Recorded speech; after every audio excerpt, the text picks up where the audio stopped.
Good afternoon everyone. Alright, today we've got a little Peugeot 207 in. This is in from another shop with suspected ECU issues. So first thing, main issue, we've got P1338, cylinder 2 misfire. Now being a Peugeot, cylinder 2 is this one. So we're going to get some stuff pulled apart and I'm going to show all the checks we've done. Alright, so what we're showing here is we're going to have 3 wires, if we go back to our diagrams, on this coil. So we'll scroll down. We've got a feed, which is shared across all of them. Looks like it's actually shared on injectors and coils.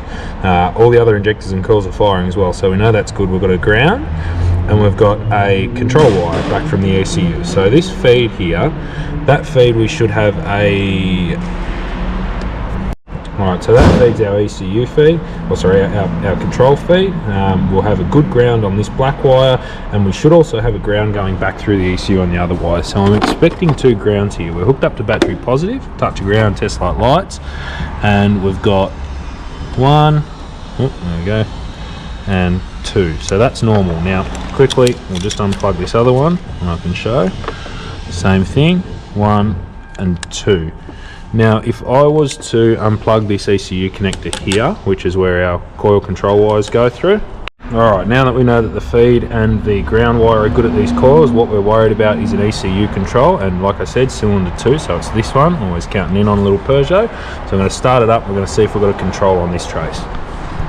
Alright, and as you can see, we're hooked in, so we're hooked into our control wire, which is a yellow wire on cylinder 2, and it's an orange wire on cylinder 1.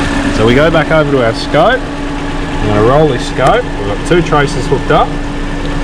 As we can see on trace B, which is our red one, we have a control. On number 1 though, we have nothing. So we go back to number 1, green, we got no control. Our last test to do here, because we know we've got 1 yellow wire, it runs back to the ECU. If I switch back to our diagrams, we can show that. So we'll go back to our wiring diagrams. 1 control wire that goes back to connector C, pin H2. So we're going to flip over to our ECU pin and connector, connector C, pin H2, second one up, yellow wire. Now, that's this small connector here, and it's this wire that I'm pierced into here. So we're going to swap this off here.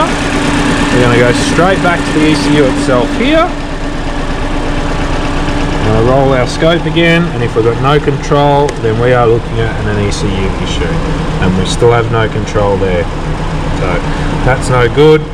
This has no coil control on cylinder 2 coming from the ECU. Now how do we test if the harness is good? That's simple. Right, so harness check. So this yellow wire from here all the way back through to here.